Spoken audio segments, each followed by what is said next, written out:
Globalization mean when a two or more country connecting and interlinking with each other with the help of trade. In the globalization, multinational corporations have lead role for interlinking different different different different country, है ना? अलग-अलग देशों में अलग-अलग देशों को आपस में कनेक्ट करने का काम करता है क्या ग्लोबलाइजेशन। अगर ग्लोबलाइजेशन ना होता तो डेफिनेटली जो हमारा कहते हैं कि self sufficiency is not enough, मतलब जो अब हम अपने घर में कोई मैन्युफैक्चरिंग करते हैं और बाहर नहीं ले जा सकते तो भी इनफ नहीं है जब तक फॉरेन ट्रेड अच्छे से ना हो। फॉरेन करेंसी अपने यहाँ आएगी, उसकी वैल्यू थोड़ी ज्यादा होगी तो डेफिनेटली हमारा स्कोप बढ़ेगा, ठीक है ना? कंपलसरी है, मतलब कंपलसरी क्या ये कह लीजिए बहुत सिग्निफिकेंस है, बहुत जरूरी है ग्लोबलाइजेशन का होना। और ग्लोबलाइजेशन पहले भी था, ये कोई अपहील नहीं है, this is not a sudden upheaval, ये तो बहुत पहले भी था।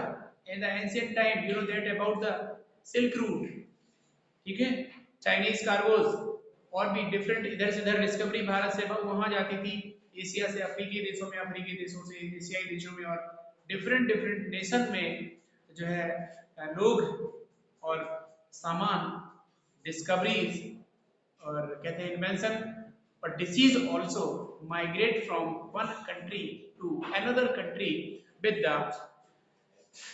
द ट्रेड, ठीक है ना?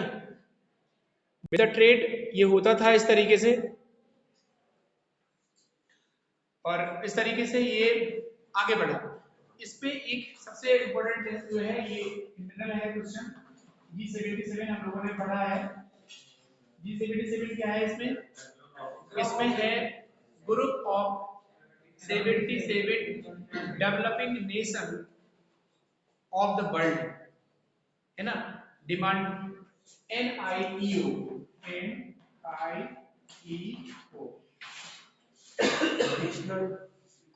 इसका मतलब होता है न्यू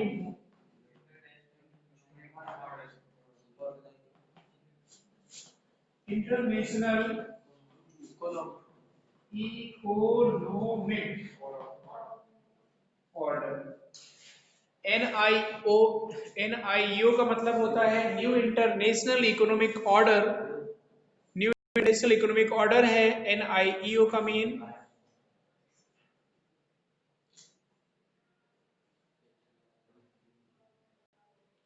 ठीक है, दूसरी चीज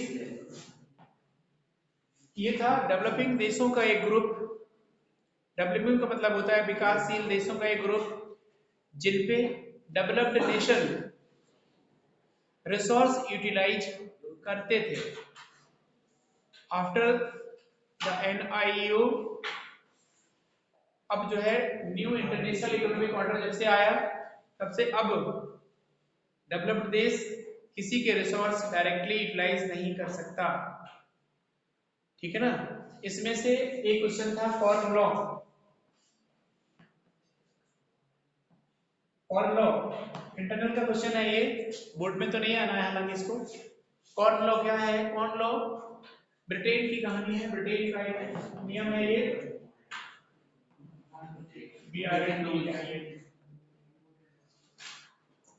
ब्रिटेन, ठीक है। तो ब्रिटेन में हुआ क्या था, कॉर्न, कॉर्न का मतलब मक्का। कॉर्न के फार्मर ने रिक्वेस्ट करी गवर्नमेंट से कि बाहर से आने वाले कॉर्न को क्या कर दिया जाए, स्टॉप कर दिया जाए, मतलब इंपोर्ट को स्टॉप कर दिया जाए, कॉर्न पर लॉ लगा दिया जाए। कारण था, किसी को रीजन पता है?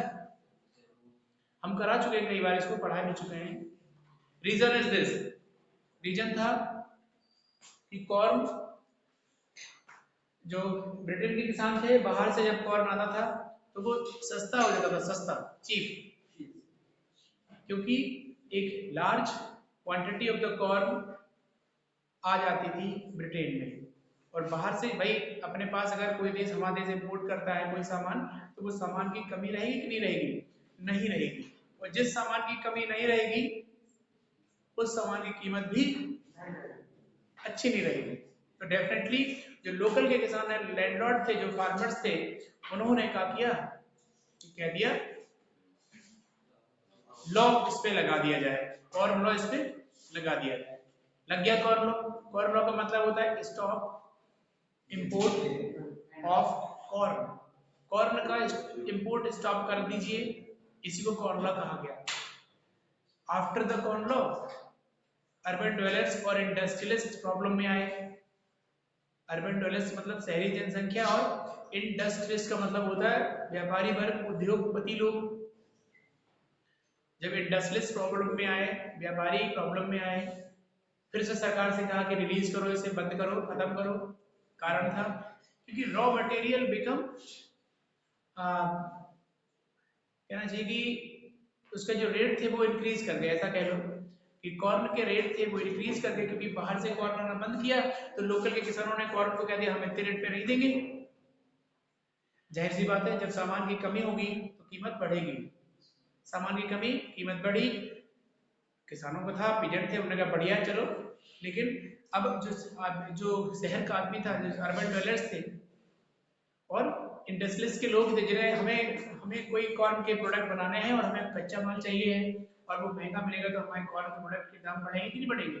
जब दाम बढ़ेंगे तो अर्बन ड्वेलर्स को प्रॉब्लम क्रिएट होगी। बात पूरी समझ में आ रही है ना? कोई भी प्रोडक्ट के ऑटोमेटिकली दाम बढ़ जाते हैं तो आपको कहते आप कहते हैं ये इतने का भी ये ले रहे हो पैसा, जी तो इतने का नहीं आता, आप कहेंगे। अर्बन ड्वेलर्स में प्रॉब्लम आती है तो सरकार से कहा कि बंद करो, तो गवर्नमेंट ने इसे सस्पेंड कर दिया, है ना? तो ये था corn law. Corn law, abolish corn law भी हो गया, ये हमने बता दिया। ये था एबोलिश कॉर्न लॉ, मतलब कॉर्न लॉ खत्म। जब गवर्नमेंट ने कॉर्न लॉ को खत्म कर दिया, इसे एबोलिश को कहलाएगा। और पहले जो बताया था कि स्टॉप इंपोर्ट ऑफ कॉर्न, ये होगा कॉर्न लॉ, ठीक है ना? और इसमें क्वेश्चन और है आपका, ट्विन सिस्टर दो बहनें हैं, एक का नाम है IMF, एक का नाम है वर्ल्ड बैंक।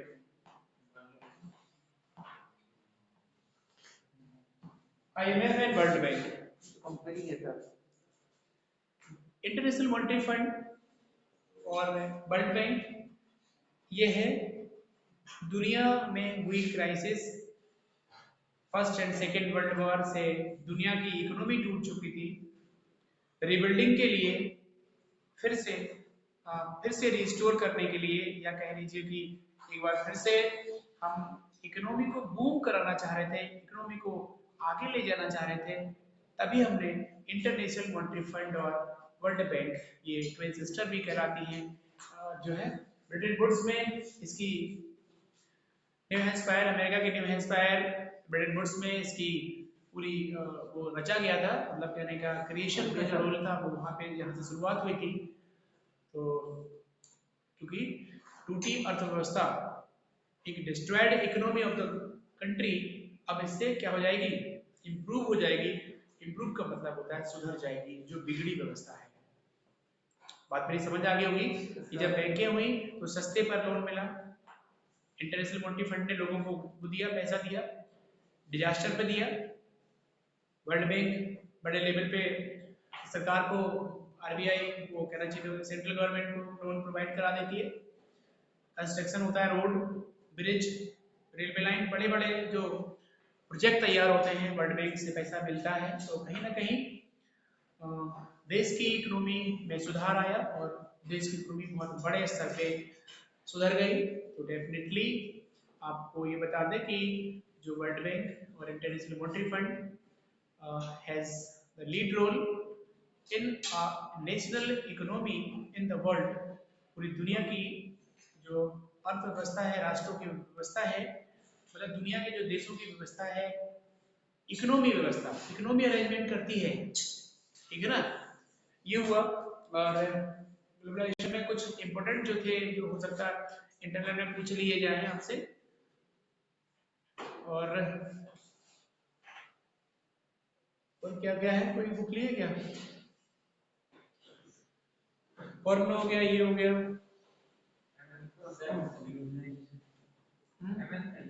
एमएनसी, ये ग्लोबलाइजेशन उसको वो भी कनेक्ट करेगा हिस्ट्री वाला। देखो एमएनसी क्या होती है, मल्टीनेशनल कॉर्पोरेशन। कंपनीज तो बोल सकते सर, हाँ कंपनीज भी है। एमएनसी का मतलब होता है जब कोई कंपनी अपने व्यापार को दो या दो से अधिक देशों में ले जाती है, वो मल्टीनेशनल कॉर्पोरेशन कहलाती है। जिनका जो ट्रेड है, trade between two or more nation, a company started trade two or more nation become multinational companies or multinational corporation. भाई अपना व्यापार हमने एक से अधिक देशों में कर, दूसरे देश में कर दिया, हम और कोई और के साथ तीसरा जुड़ गया या दो जुड़ गए, मतलब कम से कम दो देश होने चाहिए। इस वक्त मोर देन 26 मल्टी को कहना चाहिए कि कंपनी बनाए है जो क्वाड मोटर है दुनिया में रत्न, उन्होंने कहना चाहिए कि इसने फोर्ड कौन थे, Henry Ford, first T model car in Detroit America में बनाई थी, जो जिसको कहा था टी मॉडल कार। इसके बाद आज दुनिया में 26 से अधिक कारखाने इनके पूरी दुनिया में लगे, मतलब 26 से अधिक देशों में ये फोर्ड मोटर काम कर रही है इन दिस टाइम। एक तो ये हो गया। दूसरा एग्जांपल हो गया रेनबेक्सी, टाटा मोटर्स, और रेनबेक्सी दवाई बना रही है, छोटी कंपनी से एमएनसी बनी। टाटा मोटर्स भी भारत में, भारत के साथ दुनिया के और देशों में अपने प्रोडक्ट बेचती है। तो कुछ छोटी छोटी कंपनियां जब अपने देश से दूसरे देश में कनेक्ट होती हैं तो वो एमएनसीज हो जाती है। ये कहीं ना कहीं एक ग्लोबलाइजेशन में ये एक चैनल है, ग्लोबलाइजेशन में चैनल है का कौन, एमएनसी। अगर मल्टीनेशनल कॉर्पोरेशन आप यहाँ बनाकर बैठे हैं और दुनिया के बहुत देशों में छोटे छोटे इंडस्ट्री और ऑफिस स्टेट क्लियर कर दिए, इसका मतलब है आप एक मल्टीनेशनल कॉर्पोरेशन चला रहे हैं, ठीक है ना। तो ये एमएनसीज हैं। और कुछ है ऐसे पूछ ले तो टॉपिक वहीं से। हाँ, इम्पैक्ट ऑफ ग्लोबलाइजेशन सीधा सीधा है, ये सब हो रहा है। कोई छोटी कंपनी, कोई बड़ी कंपनी एमएनसी बन रही है, वो प्रभाव है किसका, ग्लोबलाइजेशन का। अगर ये भाई इम्पैक्ट आया तो डब्ल्यूटीओ भी बना, वर्ल्ड ट्रेड ऑर्गेनाइजेशन। व्यापार कैसे हुए, लिबरलाइज हुए। लिबरलाइज का मतलब होता है सुगम हुए, सरल हुए। Trade when trade become liberalise, trade आप व्यापार करने में आपको कोई बाधा ना हो तो वो लिबरलाइज होगा ना। आपको पढ़ने में कोई बाधा नहीं है, आप लिबरली पढ़ लेते चले जा रहे हो तो आपको हर चीज समझ भी आएगी। अगर आपके में कुछ ब्रेकर्स है पढ़ाई में, मतलब सिर दर्द हो रहा है तो ब्रेकर्स है ना बॉडी का, तो आपका मन पढ़ाई में नहीं लगेगा। तो ब्रेकर्स है ये, इनको हटा देता है कौन, डब्ल्यूटीओ। व्यापार को सुगम बना देता है, लिबरलाइज करता है। ये लिबरलाइजेशन भी इंपॉर्टेंट है क्योंकि if any of the developed nation interfere developing nation, then WTO complain करेगा, डब्ल्यूटीओ रोकेगा कि आप ऐसा ना करें, क्योंकि पूरी दुनिया में ग्लोबलाइजेशन है। पूरी दुनिया में आप छोटी से छोटी कंपनी बना सकते हैं, आप बना सकते हैं, इसके लिए आपको देश के अंदर शुरू कर सकते हैं कोई भी कारखाना। कहते नहीं है कि बहुत ऐसे जो इंडियन कॉन्स्टिट्यूशन में है कि आप पूरे भारत का विचरण कर सकते हैं, कोई भी रोजगार कर सकते हैं, कोई भी व्यापार कर सकते हैं पूरे देश में जाके। और जब आपका बिजनेस ट्रेंड स्टैंड करेगा बड़े लेवल पे तो आप दूसरे कनेक्ट करोगे दूसरे देश को, यही तो एमएनसी होगा। और एमएनसी तब होगी तब लिबरलाइजेशन होगा। लिबरलाइजेशन है मतलब आपको अनुमति है व्यापार शुरू। ऐसे नहीं आपने कोई गाड़ी बनाई और आप इंडिया में छा गए, इसके बाद आप दूसरे देश गए तो आपको रोक दिया गया, रोकेगा कोई नहीं, आप उसके लिए परमिशन लेनी पड़ेगी, उसकी प्रोसेस होगी, डब्ल्यूटीओ हेल्प करेगा, चाहता है कि पूरे दुनिया में आगे जाए हर एक कंपनी, है ना। तो ये रोल है आपके लिए। तो ये इफेक्ट ऑफ ग्लोबलाइजेशन और G77 ब्रिटेन वुड्स का जो समझौता था IMF और इंटरनेशनल मॉनेटरी फंड और वर्ल्ड बैंक का बनना, बहुत ऐसे ग्लोबलाइजेशन के लिए एक एलिमेंट है, एक ट्रैक देता है, स्पीड देता है इसको, ठीक है ना। और छोटी छोटी कंपनियां रेनबेक्सी जैसी दवाई बना के, और एक थी नट बोल्ट बनाने वाली कंपनी का नाम बताइए, जो नटबोल्ट बनाती है, छोटी छोटी कंपनी थी वो सुंदरम करके है गाइस, है ना। ये जो नटबोल्ट्स बनाती है और भारतीय कंपनी थी, ये बढ़ गई, आज मल्टीनेशनल कॉर्पोरेशन है ना। तो बहुत ऐसी कंपनियां हैं जो छोटे से बड़ी हुई और वो मल्टीनेशनल बनी। ठीक है, थैंक्स।